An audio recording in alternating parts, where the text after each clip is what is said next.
자, My God is King, 우리 사무엘서 시리즈 17번째 시간입니다. 하늘의 문을 여소서라는 제목으로 우리 하나님 말씀 함께 듣도록 하겠습니다. 사무엘하 21장에서 24장까지 이제 그 24장으로 끝이 나죠. 그 마지막에 있는 이 4 chapter, 이것이 우리가 읽었던 지금까지 쭉 묵상해왔던 사무엘 상하 이 전체 원래는 한 권의 책이죠. 편의상 두 권으로 나누는 거죠. 이 한 권의 책의 결론에 해당하는 챕터입니다. 이 4장에 기록된 이야기들이 시간상으로 보통 이제 역사서들은 시간상으로 쭉 쓰여지지만 20장 이후에 21장에서 24장까지는 시간 그게 없습니다. 쭉 해오던 그거랑 완전히 세퍼레이트 되어 있습니다. 그러니까 연대순이 아니라서 이제 일부 학자들은 이 21장에서 24장을 이거 그냥 부록이 그냥 갖다 붙여 놓은 거구나, 부록이구나, 어펜딕스다 이렇게 이제 보기도 하지만 사실은 그냥 부록 정도로 취급하기에는 너무나 아주 소프하게 잘 요약이 되어 있는 이 저자의 의도가 아주 짜임새 있게 잘 정리된 아주 저는 개인적으로 굉장히 훌륭한 엔딩이다 그런 생각을 하게 됩니다. 자, 왜냐하면 문학적인 구조 자체도 그걸 보여줘요. 되게 생각하면서 썼구나를 알 수 있는 게 그 구약에 보면 많은 교차 대구 구조라는 게 많이 나오는데 이 사무엘서 결론이 21장, 24장까지가 A, B, C, B-A-. 여러분 아마 우리 뭐 그 바이블 아카데미나 이런 데 참여하신 분들은 교차 대구 구조에 대해서 이 사이아트릭 스트럭처라고 얘기하는 그걸 여러분 보셨을 겁니다. 여기 보시면 이 내러티브 그리고 그 다음에 이제 명단이 나오는 목록 리스트, 그 다음에 가운데 이제 시가 있고, 그 다음에 또 23장으로 가면 다시 또 다윗의 용사들 리스트가 또 나오고요. 그 다음에 엔딩에 가면 또 내러티브가 나오는데 이게 신기하게도 겹칩니다. 그러니까 A하고 A-가 겹치고 B하고 B-가 겹치고 C가 이제 가운데 있죠. 이런 교차 대구 구조의 형식을 취할 때는 이제 핵심 메시지가 그 가운데 들어있는 겁니다. 하고 싶은 얘기가 그 가운데 집어넣는 거거든요.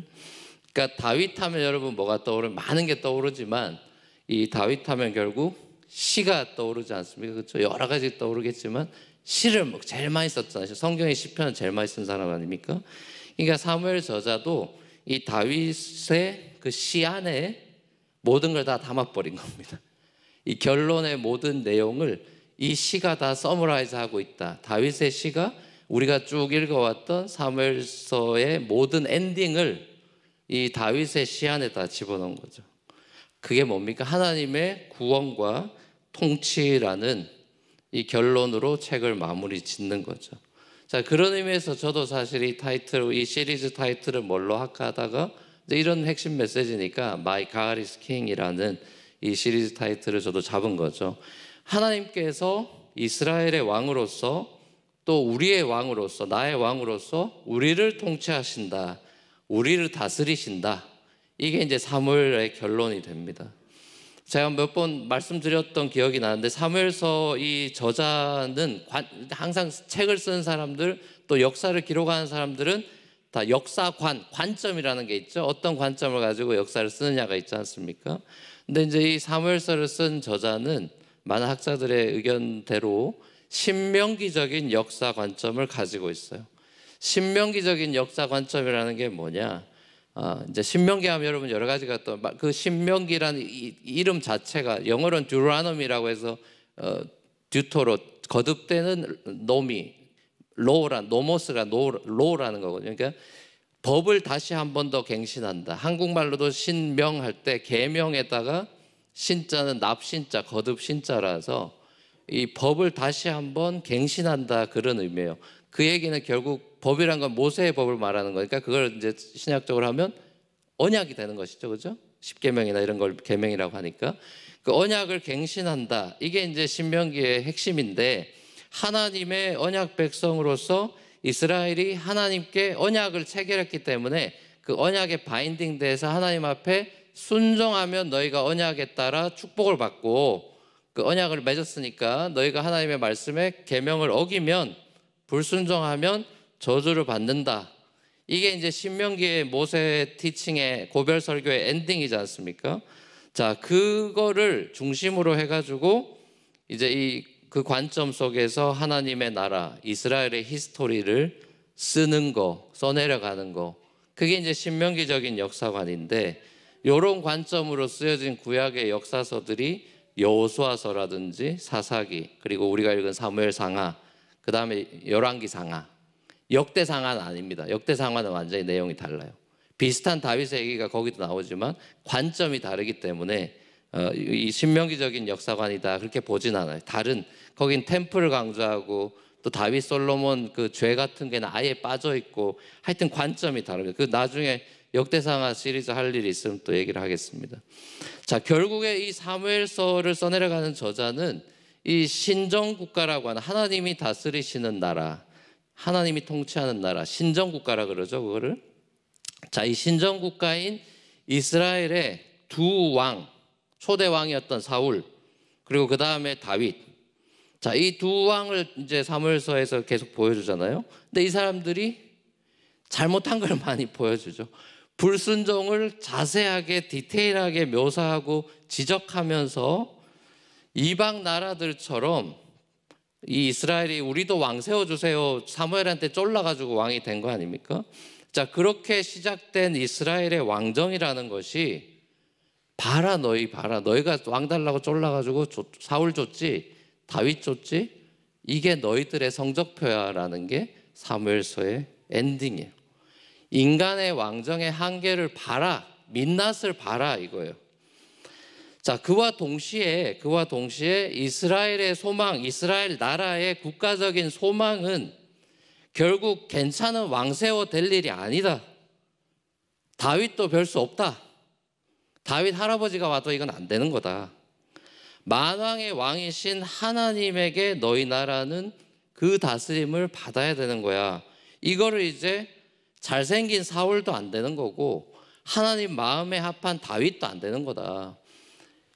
하나님의 진정한, 이스라엘의 진정한 왕은 하나님이라는 거를 이 결론부에 와서 하이라이트 하려고 끝까지 이 두 왕의 불순종을 요약해 놓은 거예요. 오늘 본문에는 사울의 잘못이 나오고, 엔딩에 가면 다윗이 인구조사하는 다윗의 또 연약함이, 또 실수가 또 나옵니다. 그게 끝까지 불순종을 적어놨어요. 그러니까 여러분 그러면서 시의 핵심 내용, 하나님이 구원이고 통치하신다는 것을 시 안에 집어넣은 것이죠. 자, 그러니까 간단하게 말하면은 불순종으로 점철된 인간들의 세상에서 그 어떤 왕도 하나님의 통치를 완벽하게 실현할 수 없기 때문에, 우리가 뭐 대통령 투표에서 뽑아봐서 알지만 완벽한 대통령이 없고 우리 마음에 흡족한 대통령이 없죠. 그러니까 하나님의 통치를 실현할 수 있는 왕이 이스라엘에도 없어요. 그 얘기를 열왕기 상하에서 또 하는 겁니다. 사실 그 역사적인 관점을 가지고. 자, 그래서 하나님에게 전적으로 순종하는 새로운 왕이, 진짜 괜찮은 왕이 이스라엘에 나타나서 하나님 나라를 제발 이루어줬으면 하는 이 기대감을 계속 증폭시켜서 메시아까지 가는 겁니다. 그 기대감을 가지고 이런 얘네들로는 안 되는 거구나, 진짜 메시아 제대로 기름 부음 받은 왕이 와야 돼라는 그 얘기를 하는 게 구약의 전체 역사서들의 내용이에요. 자, 오늘 이 본문의 에피소드는 이 사무엘서 전체를 걸쳐서 등장하는 이 두 주인공인 사울 왕과 다윗 왕을 함께 다루는 이야기입니다. 학자들 따르면 아마 다윗 통치 초기에 이스라엘에 있었던 이야기인데, 경기 한파가 불어닥친 스토리예요. 이스라엘에 3년 동안의 기근이 왔다 이렇게 돼 있죠. 그리고 이스라엘에 기근이 온 이 기근의 이유가 이 다윗의 선왕이었던 사울 왕과 그 집안이 저지른 죄에 대한 하나님의 징계였다 이렇게 기록하고 있어요. 이스라엘에 갑자기 비가 안 오고 땅이 막 쩍쩍 갈라져 가면서 3년 동안에 곡식을 먹어야 되는 사람이 못 먹으니까 극심한 경기 침체에 이제 빠져들게 됐을 때, 다윗이 뭔가 이게 이제 심상치 않다고 느꼈죠. 뭐 한 해 농사 망치면 뭐 다음은 괜찮겠지 이러고 넘어갔겠죠. 그 자연현상이겠다 뭐 이런 일이 있으니까. 근데 이제 3년째 계속 이게 곡식이 없으니까 이게 왠지 하나님의 징계인가 이런 생각을 다윗이 했던 것 같아요. 그래서 다윗이 하나님께 간구하는 기도를 하게 됩니다. 그리고 하나님이 다윗한테 그 기근의 이유를, 왜 기근이 3년 동안 왜 하늘 문이 닫혔는지 얘기해 줄게 이러면서 얘기를 꺼내신 게 바로 선왕, 너 앞에 왕이었던 선왕이었던 사울 왕과 그 집안 사람들이 기브온 족속을 다 죽여버렸기 때문이다, 이렇게 클리어하게 말씀을 해줬습니다. 자, 보십시오 여러분. 이 사울과 그 집안 사람들이 기브온 사람을 죽였다. 자, 근데 사울 왕이 기브온 사람을 죽인 것이, 아니 사울 잘못인데 왜 이제 와서 왜 후대에 우리가 책임을 져야 되는 겁니까? 이런 생각을 하지 않겠어요? 자, 근데 이제 그거를 보려면 이스라엘 역사를 살펴봐야 됩니다. 사울이 이제 왕으로 통치하기 훨씬 전에, 한 350년 전에 여호수아가 약속의 땅인 가나안 땅으로 이제 쳐들어가는 걸 여호수아서에서 우리가 보죠. 자, 그래서 가나안 족속들을 진멸해 나갈 때 이 기브온 족속이 등장을 해요. 그게 이제 여호수아 9장의 내용입니다. 자, 이 기브온 사람들이 여호수아한테 찾아와가지고 여호수아를 속이고 화친 조약을 맺게끔 됩니다. 그래서 이 여호수아가 속아서 하나님의 이름을 걸고 화친 조약을 맺어요. 자, 그래서 그 언약이 뭐냐면, 다른 가나안 족속들은 우리가 다 죽일 건데 너희는 살아남게 해주겠다. 근데 너희는 이스라엘의 그러면 종이 돼야 된다. 장작 패고 물 깃고 하는 그런 종으로 너희가 우리가 받아주겠다. 이렇게 이제 약속을 맺어요. 자, 그래서 그 약속이 350년간 잘 나름 지켜지고 있었는데, 사울이 왕이 되고 나서 사울의 정책은 배타적인, 타인종을 싫어하고 배타적인 국수주의예요. 이게 한국으로 치면 옛날에 쇄국 정책 같이 이 사울은 배타적이고 다른 민족 싫어하고 이 국수주의에 있는 정책을 펼쳤기 때문에 타민족을 박해하는 그런 정책을 했습니다. 그래서 여호수아가 하나님의 이름으로 맺은 이 언약을 사울이 자기 마음대로 깨뜨리고 기브온 사람들, 타인종을 다 죽여버리는 학살을 일으킨 거예요. 자, 이런 끔찍한 일이 있었는데도 불구하고 사울이나 사울 집안 사람들이나 또 그 후손들이나 이스라엘 백성들이 이게 자기 나라 사람을 죽인 게 아니고, 그러니까 이게 죄책감이 없는 거예요. 무관심하고 죄책감이 없이, 마치 일본이란 나라가 우리나라 사람들을 이렇게 애먹이고 해도 용서를 아직까지 제대로, 사과를 제대로 안 한 것 같이, 그냥 타인종을 힘없는 사람들을 죽인 거에 대해서 별로 죄책감이 없는 거예요. 뭐 그럴 수도 있다, 이렇게 되는 거예요. 그러니까 기브온 사람들이 얼마나 열받겠습니까? 너무너무 억울하죠. 밤에 잠이 안 오겠죠. 당한 치를 떠는 자기 형제들이 다 죽었는데, 그러니까 이 분노를 잠재울 수가 없는 거예요. 이게 불의한 일이잖아요. 그러니까 죄를 지은 사람들은, 악마들은 버젓이 잘 살고 억울하게 피해를 입은 사람들만 이 생고생하는 이런 불의한 일들이 오늘날에도 종종 있죠. 권력의 횡포에 억울한 피해를 입는 사례가 이 불의한 세상에서 일어나는 걸 우리가 많이 보지 않습니까? 사울은 물론이고 그 집안 사람들과 이스라엘 백성들이 이런 불의한 일을 다 기억해서 잊어버리고 있었는데, 자, 하나님이 기브온 사람들의 이제 원한을 풀어주고 불의를 바로잡고 공의를 당신의 나라 이스라엘에 세우기를 하나님은 원하셨어요. 사람들은 다 잊어버렸지만 하나님은 안 잊어버렸죠. 하나님은 모두가 잊고 있던 그 사건을 들추어내서 이스라엘에 참된 공의를 세우기를 원하셨어요. 이스라엘의 기근이 단지 사울과 그 집안의 죄 때문만이 아니라 너희 싹 다 책임이 있다. 집단 책임, 연대 책임이 있다는 사실을 다윗이 깨달았어요. 자, 그래서 다윗이 피해 당사자들을 다 불러가지고 그 사람들한테 우리 나라 자체가 사울이 잘못한 게 아니라 우리가 다 잘못한 건데 이거 그럼 어떻게 너희한테 속죄할 수 있겠냐라고 물어요. 자, 그랬더니 이 사람들이 이제 보상을 요구하죠. 어떤 보상을 요구합니까? 그러면 사울 집안의 그 후손들 대표 7명 죽을 놈들 데리고 와라, 이렇게 되는 거예요. 우리 죽은 숫자에 비하면 이거 터무니없지만 대표로 죽어야 될 놈들, 잘못한 놈들 데리고 와. 7명 우리 목매달아 죽일 거야. 이렇게 된 거죠. 자, 거기에서 처형 1순위가 누굽니까?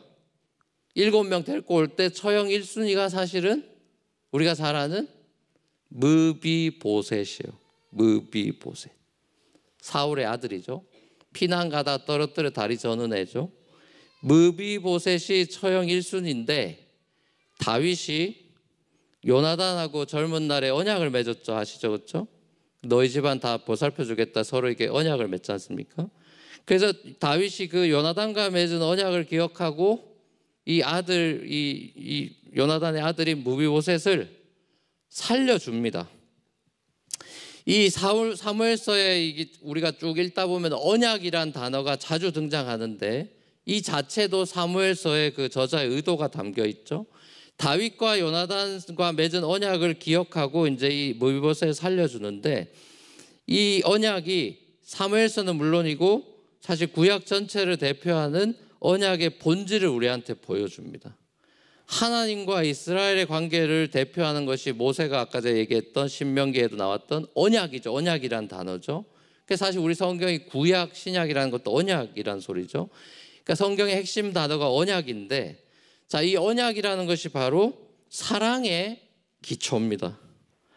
서로 약속을 지키는 신뢰의 바탕 위에 사랑이라는 것은 시작이 될 수가 있어요. 그렇죠? 그러니까 사랑이라는 것은 어떤 한때의 뜨거운 감정의 기초 위에 세워질 수 있는 성질의 것이 아니에요. 그러니까 젊은 사람들은 이런 걸 착각하는 거죠. 사랑은 뭔가 필이 와야 되고 뭔가 감정으로 통해야 된다 그러는데 성경은 사랑이라는 것은 감정의 기초 위에 세워지는 것이 아니라 약속의 기초 위에, 언약 위에 세워지는 거다. 이건 불변이죠. 그렇죠? 그게 하나님의 사랑의 네이처죠. 하나님께서 우리를 구원하신 이유도 하나님이 왜 나를 구원하셨나? 그럼 하나님 우리가 말할 때 하나님이 나를 사랑하시니까 이렇게 되잖아요. 근데 그 감정적으로 나를 사랑했다라고 우리가 물론 감정적으로도 사랑하시겠지만 하나님이 우리에게 사랑한다 구원해 주는 가장 근본은 약속하셨기 때문에 하나님이 말씀하셨기 때문에 그 약속을 지키는 것입니다. 하나님이 하신 약속의 말씀을 하나님은 캔슬하지 않아요. 그게 사람하고 다른 거예요.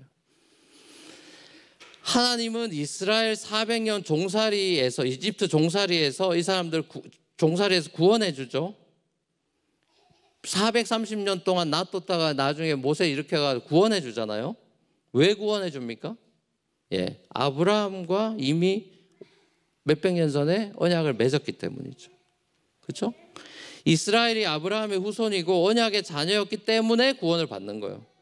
하나님께서 하나님에게 신실하지 못하고 바알과 하나님을 겸하여 섬기는 이 영적으로 타락한 음란한 이스라엘을 못 버리시는 이유도 내가 얘네들 책임지겠다, 내가 너희 끝까지 사랑하겠다라고 내뱉은 말이 있기 때문에 그걸 지키는 겁니다.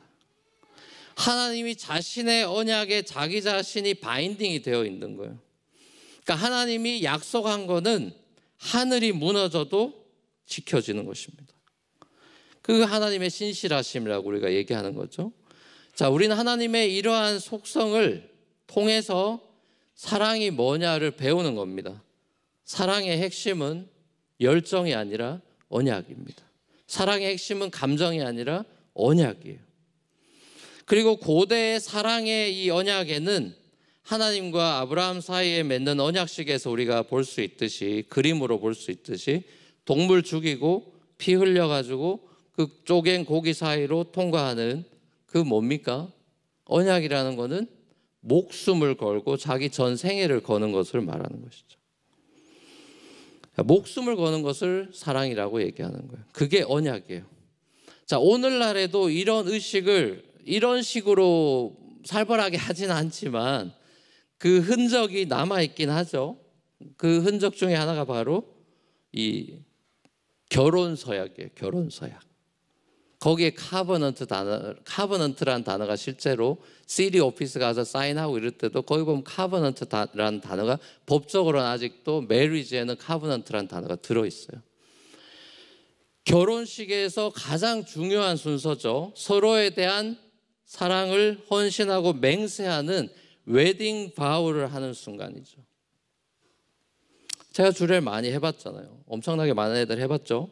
주례를 하면서 제 스스로에게 이 사랑의 무게와 책임에 대해서 나이가 제가 조금씩 들어가면서 젊을 때 저도 20대 결혼할 때는 아무 생각 없이 뭐 죽을 때까지 뭐 검은 머리 파뿌리 될 때까지 남편 아내를 사랑하시기로 뭐 서약하십니까? 그러면 아무것도 모르고 예! 뭐 이렇게 소리 지르고 이제 막 사람들 깔깔깔 웃고 뭐 자매들은 뭐 네 뭐 이러잖아요.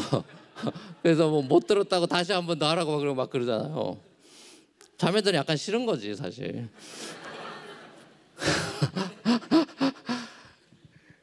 그때 몰랐어요 저도. 근데 그게 세례랑 똑같습니다. 세례받을 때 3번 저희가 서약을 하잖아요. 그때 사실 그 의미를 저도 모르고, 저는 컨퍼메이션 유아세례 받고 컨퍼메이션 16살에 중학교 때 했으니까 중학생이 사랑이라는 걸 어떻게 알겠어요. 그때 생각해보면 주님에 대한 감정적인 사랑이에요. 뭐 약속을 지키겠다는 그런 실력도 없거니와 그런 마인드셋 자체가 없었던 것 같아요. 여러분 근데 그러니까 우리가 저도 그런 주례를 많이 하면서 이 한 남자가 한 여자를 자신의 아내로 맞아 내 모든 것, 목숨까지도 걸고 내가 당신만을 사랑할 거라는 거에서 서약을 하고, 여자도 내 존재 저 자체를 당신에게 걸겠다. 자신의 전 존재를 상대방에게 내어주고 상대방의 전 존재를 받는 것, 홀 트랜잭션이 사랑이죠.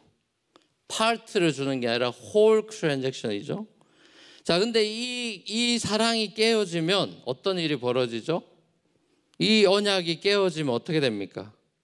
그 두 사람은, 언약을 맺었던 두 사람은 사망을 경험하죠. 사망. 죽고 싶을 거예요. 죽을 것 같은 고통을 겪게 됩니다. 하나님과 아담 사이의 사랑의 언약이 깨어지고 이 땅에 사망이 들어왔어요. 하나님과의 관계, 언약 관계가 깨어진 그 상태가 사망이에요. 그래서 우리가 하나님과 이 사랑의 언약을 지키지 못할 때, 우리 삶에서 하나님과의 사랑의 언약을 지키지 못하고 faithless하게, unfaithful하게 살아갈 때 우리는 어떤 일이 벌어지냐? 우리 삶에 영적인 죽음, 영적인 사망의 음침한 골짜기를 경험하게 돼요. 자, 근데 긍휼이 풍성하신 하나님의 본심은 너 실력이 이거밖에 안 되냐? 내가 너를 잘못 믿었구나. 너 진짜 이런 애냐?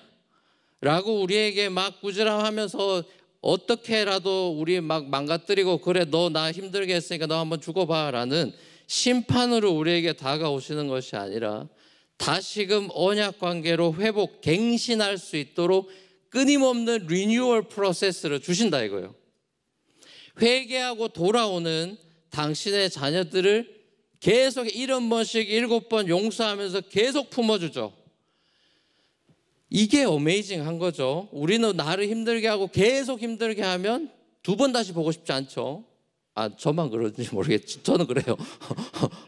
근데 여러분 그 사람을 계속 보면서 계속 용서해 주는 거 쉽지 않을걸요. 하나님께서 저와 여러분들에게 궁극적으로 베풀어 주시고자 하는 것은 심판에서 싹쓸이 하는 것이 아니라 회복시켜 주시고 구원하시기를 원하시죠. 하나님께서 죄에 대해서 엄중하게 심판하시는 이유도 레스토레이션에 있지 디스트럭션에 있지 않죠. 회복과 구원을 주시기 위함입니다. 우리는 이 공의와 이 레스토레이션의 저스티스와 레스토레이션의 이 스토리를 이 다윗의 밧세바 사건 스토리를 통해서 우리가 봤잖아요. 사무엘하 7장에서 하나님이 다윗과 언약을 유명한 구약에 나온 아주 중요한 데비릭 카버넌트를 맺죠. 네 나라가 영원할 거다. 네 아들의 나라는 영원하다. 네 왕국이 영원할 거야. 메시아닉 킹덤에 관한, 데빌릭 킹덤에 관한 언약이죠. 자, 그리고 하나님이 다윗과 언약을 맺으셨기 때문에 다윗을 버리지 않고 끝까지 다윗을 붙잡고 안아주죠. 그래서 하나님이 다윗이 기도하면 들어주시고 그를 회복시켜 주시고 그 나쁜 짓을 해도 봐주는 거예요.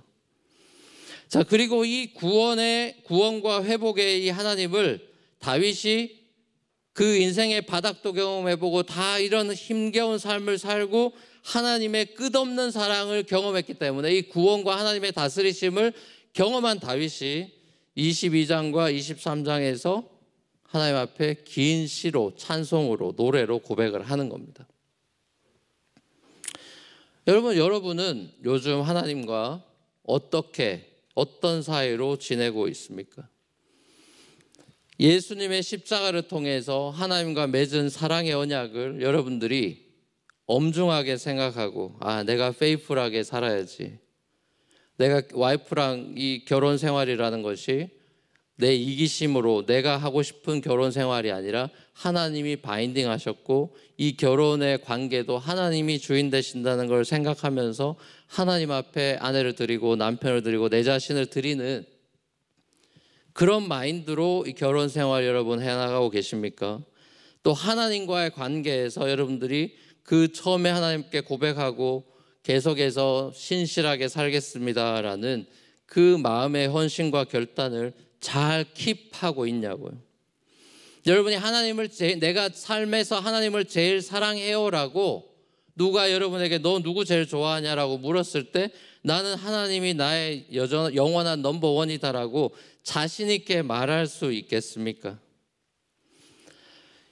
예수를 믿는다는 거는 뭐 여러 가지로 묘사할 수도 있고 예수 믿는다는 게 뭡니까? 라는 거를 누가 여러분들에게 친구들이나 불신자들이 너 교회 왜 댕기냐? 예수 왜 믿냐? 이런 식으로 만약에 물어봤을 때 대답을 해야 된다면은 뭐라고 하시겠어요? 뭐라고 여러분 대답하실 거예요? 예수 왜 믿냐? 그럼 여러분 뭐라 그래요? 뭐 천국 가려고 믿는다 뭐 이런 대답 하시겠어요? 예수 믿는다는 것은 내 존재를 예수에게 걸었다는 얘기죠. 예수가 자신의 존재를 나한테 걸었고 나도 내 존재를 예수에게 건다는 거예요. 그걸 우리는 사랑이라고 표현해요. 주님 사랑해요 이렇게 찬양하는 게 그 얘기예요. 어떤 날은 뜨뜻미지근하게 찬양하고 어떤 날은 뜨겁게 찬양하고 이런 얘기를 하는 게 아니라 내 존재가 걸어졌냐 안 걸어졌냐는 얘기를 하는 거예요. 나를 위해 모든 것 내어주신 그 주님께 나도 내 모든 것을 기꺼이 드릴 수 있느냐, 그거 드리겠다고 약속했는 거 아니냐 이거예요. 수련회나 예배나 개인 기도 시간을 통해서 우리가 하나님께 드렸던 이 사랑의 고백을 혹시 여러분들이 아주 오래전에 그냥 뜨거웠을 때, 중고등학생 때, 뜨거웠던 청년 시절에 내가 그냥 감정적으로 열정적으로 고백했던 거구나, 그렇게만 여러분 취급하십니까? 여러분 혹시 좋은 회사에 취직하고 나니까 일이 바빠져서 하나님이 뒷전으로 막 밀려나고 있습니까? 결혼하고 나니 부부끼리 알콩달콩 지내느라 하나님이 또 이제 뒷전이 되고 있습니까? 아이 낳고 나니까 이제 애가 더 이뻐 보이고 소중해집니까? 육아하랴 일하랴 워킹맘으로 살다 보니까 마음과 몸이 피곤하고 고단해져서 하나님과의 관계가 이제 뜨뜻미지근하다가 점점 멀어지고 있습니까? 여러분 이때마다 우리가 돌아가야 되는 지점이 있어요. 이게 우리의 네이처예요. 지금 제가 이렇게 언급한 이런 것들이 우리가 다 겪는 일들이에요. 신앙 좋은 사람이라고 이거에서 예외되는 사람이 없어요. 다 똑같아요. 우리 다 똑같습니다. 여러분 사람 그렇게 믿음이라는 거나 이런 게 별로 그렇게 대단하지 않아요. 여러분이 생각하는 것만큼 여러분의 믿음이 대단하지 않습니다. 전 제 믿음이 별로 별 볼 일 없다는 걸 너무나 잘 알아요. 목사랍시고 이러고 있어서 이러고 있는 거지. 여러분 목회자들한테 물어보십시오. 이 주일에 이 강단에 서는 게 해피한가? 해피할 것 같습니까, 여러분? 설교 준비가 힘들까요? 여기서 지금 말하고 있는 게 힘들까요? 목사 한번 해보세요. 궁금하시면 신학교 가시고 그래서 목사 되셔서 한번 해보시면 아실 거예요. 이제 뭐가 어떻게 되는 건지. 예, 둘 다 힘들어요. 근데 여기 서는 게 더 힘들어요, 사실은.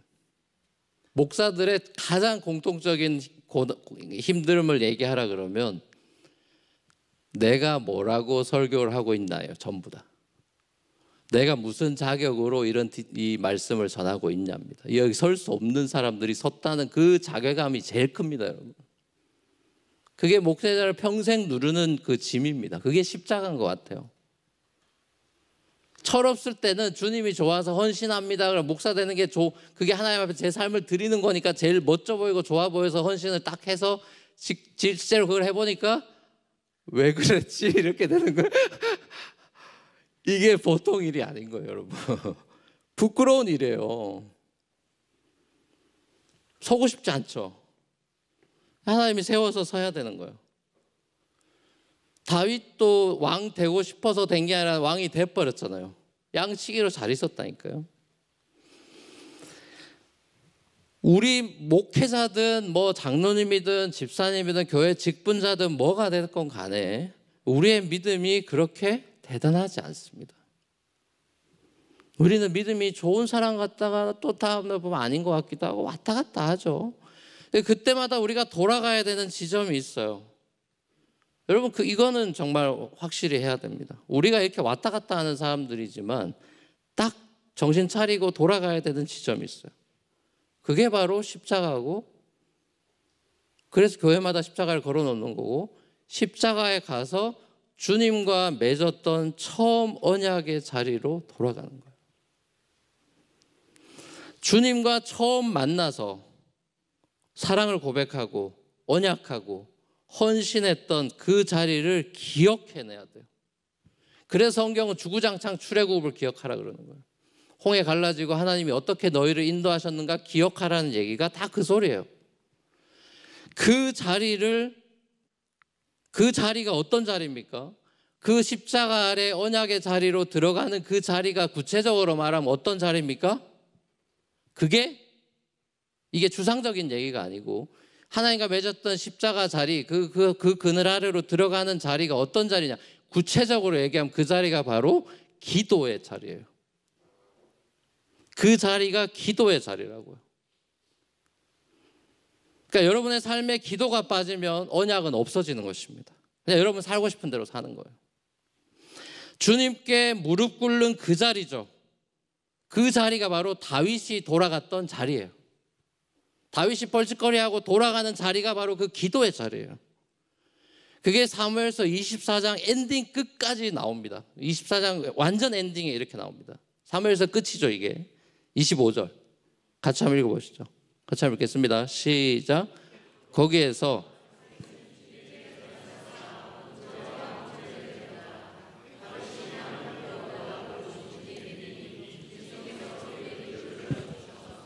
이스라엘에 내리던 재앙이 그쳤다.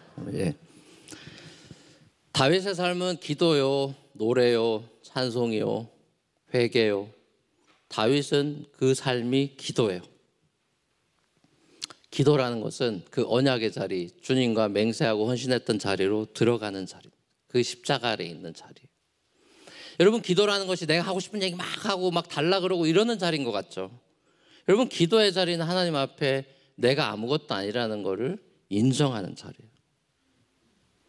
주님 앞에서 낮아지지 않고 우리는 겸손해질 수 없습니다.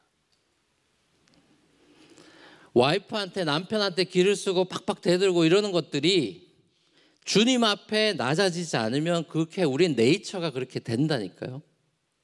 당신이 뭐가 그렇게 잘났어 이런 식으로 나오는 거라고요. 주님 앞에 기도의 자리로 돌아가지 않으면 우린 절대로 겸손해지지 않습니다. 우리를 살리시려고, 우리를 하나님과 화목하게 하시려고 죄인의 모습으로 십자가를 지신 예수님, 그 예수님이 너무 나는 마음이 오냐고 겸손하시다 그랬죠. 겸손하시니까 지금도 뭐 하십니까? 기도하십니다. 기도하며 통치하신다니까요. 아니, 예수님이 왜 기도합니까, 여러분? 저는 예수님이 기도한다는 게 이해가 안 돼요. 아니, 예수님이 천하를 다 가지신 분이 왜 기도합니까? 자기 아버지랑 동등한 파워가 있다면서요. 기도하신다니까요. 그 예수님의 기도로 사망에서 생명으로 우리가 옮겨졌습니다. 사탄의 자식, 저주의 자식에서 하나님의 자녀로 입양이 됐어요. 요즘 그야말로 가장 핫한, 요즘 제일 핫한 이슈가 사회적으로 뭡니까, 여러분? 만나면 사람들이 얘기하는 게 뭐예요? 제일 핫한 이슈. 아, 여기 거룩한 분들이구나. 세상을 몰라. 성경만 봐. 전 요즘 챗 GPT만 보는데. 궁금하면 무엇이든 물어보세요. 설교문도 한번 써보라니 설교도 막 쓰고 그러던데. 언젠가 제가 설교문을 그걸로 한번 해볼까. 설교 준비도 힘든데 이제 그런 시상 다 끝났나 봐요. 이제 3대지로 쫙 나옵니다. 팀 켈러, 잔 파이퍼, 이렇게 한국적인 이찬수, 유기성 이렇게 다 집어넣어가지고 이제 이렇게 하나 만들어내라 이러면 이제 아마 한국적인 인포는 좀 부족해서 안 될 것 같고 네. 이제 표절이 심각한 시대가 될 것 같아요. 그 어떤 소셜 앱보다 더 빠르게 사용자를 모았다 그러죠. 뭐 틱톡이니 이런 거 아예 게임이 안 된답니다. 자, 근데 이제 영적인 문제도 스피리추얼한 어떤 문제도 이 챗GPT한테 물어보면 대답해 주는 시대가 됐어요. 이제 우리 삶에 문제가 생기면 주님 앞에 기도하러 가는 게 아니라 그럼 챗GPT는 뭐라고 답을 주나 이렇게 설치하는 시대가 됐어요. 그런 시대가 앞으로 올지 몰라요. 와, 전 무섭던데요. 너무 즉답을 원하는 시대가 5초 만에 답을 해주니까. 하나님 5초 만에 대답 안 하잖아요. 기대해 보셔서 아시잖아요. 에? 게임이 됩니까 이게 여러분? 하나님하고 챗GPT가 게임이 됩니까? 이야, 이제 저 위기감이 느껴졌어요. 이렇게 저렇게 죄인된 인간들이 이런 식으로도 하나님으로부터 이제 멀어지겠구나. 우리도 정신 안 차리면 주님의 자식으로서 주님의 마음을 아프게 하는 그런 자식이 돼서 죽을 때 후회할 수도 있겠다 이런 생각이 들더라고요. 여러분, 사도 베드로가 마지막 때에 대해서 이렇게 권면을 하죠. 유명한 말씀이죠. 베드로전서 4장 7절이죠. 같이 한번 읽어보겠습니다. 시작.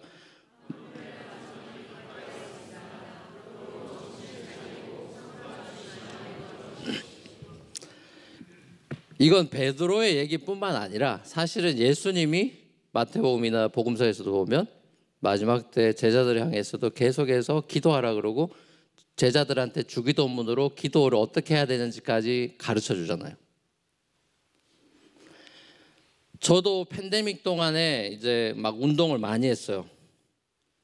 그래서 여러분 팬데믹의 영상하고 요즘 영상을 비교해 보시면 뭐 그럴 일 없이 비교해 보시면은 지금이 훨씬 좋을 겁니다. 얼굴이 좀 이렇게 부유해졌을 거예요. 팬데믹에 제가 운동을 많이 했어요. 밥도 적게 먹고. 제 생에 다시 돌아올 수 없는 그 몸무게까지도 한번 찍어봤죠. 기분이 되게 좋더라고요. 요즘 기분이 안 좋아요.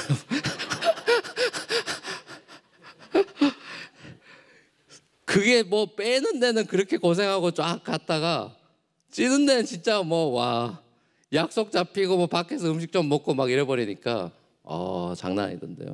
네, 큰일 났습니다. 안 되겠다. 다시 짐을 끊었어요. 짐만 좋은 일 하는 것 같기도 한데 하여튼 짐을 끊었어요. 그래서 운동을 다시 시작했습니다.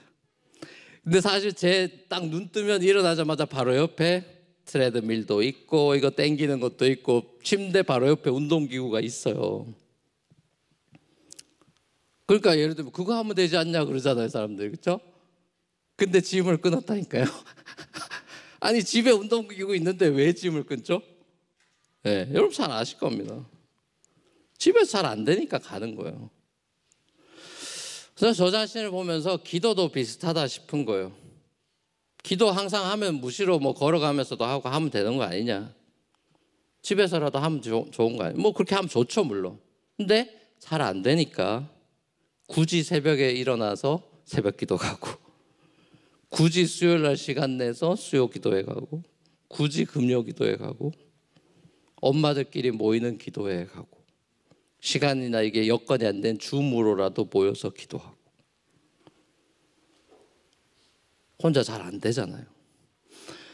저는 교회적으로 올해 우리 교회가 뉴저지에 이제 플랜팅하기 위해서 이렇게 준비하게 된 것이 우리가 주님을 향한 이 처음 사랑, 첫사랑을 회복하고 헌신하고 기도할 수 있는, 다시 낮아질 수 있는 너무나 소중한 기회고 감사한 하나님이 주신 선물 같은 시간이라고 확신해요. 전 이게 플랜팅이 잘 되냐 안 되냐는 결과물보다도 하나님이 우리의 과정을 보시겠다 싶은 거예요. 우리가 어떤 마음으로 이런 과정들을 함께 기도하면서 하나님 앞에 엎드리고 낮아져서 진짜 하나님 나라를 구하는 우리의 초심과 순수한 마음이 다시 회복되는 거를 하나님이 그걸 제일 기뻐하시겠다. 뭐 사람 많이 모아서 교회 크게 하고, 하나님 그거에 관심이 있겠어요, 여러분? 하나님은 한순간에 그냥 설교해도 3,000명씩 회개시키는 분인데, 알제리 같은 데는 한 번에 설교하면 3만 명씩 요즘 회개하고 돌아오는 그런 부흥이 있다는데요. 선교사님들 얘기가. 집단 회심이 있다는데요. 하나님이 하시는 겁니다, 여러분. 결과물에 대해서는 우리 소관이 아니에요. 하나님은 우리가 어떤 마음으로, 무슨 마음으로, 어떤 자세로 주님 앞에 나오느냐.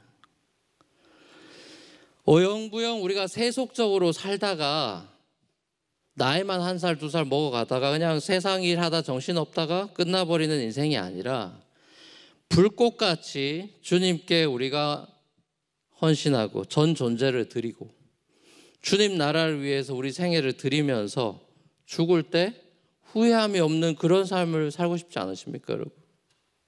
시간이 아깝지 않나요? 사랑하는 우리 뉴프런트 교회 성도 여러분, 우리가 마지막 때를 살고 있습니다. 주님 오실 날이 점점 가까워지고 있는 이 시대에 사도 베드로의 티칭처럼 정신 차리고 삼가 조심해서 기도하십시다. 함께 모여서 깨어서 기도하십시다. 주님께서 여전히 내 삶의 넘버원이라는 내 최고의 사랑의 표현을 고백하십시다. 그리고 이 땅을 돌보아 주실 것을, 내 삶을 돌보아 주실 것을, 내 가정을 돌보아 주실 것을 간절함으로 간구하십시다. 그리고 하나님께서 하늘의 문을 여시고 우리를 축복해 주셔서 3년 동안 기근 있는 땅에 하나님 응답해서 비를 주시듯이 우리 삶의 은혜를, 단비를 내려주셔서 우리가 변하고 우리 주위가 변하고 하나님의 나라가 임하는 그 은혜를 맛보게 되는 풍성한 한 해가 되기를, 저와 여러분의 그런 한 해가 되기를 우리 주님의 이름으로 간절히 축원합니다.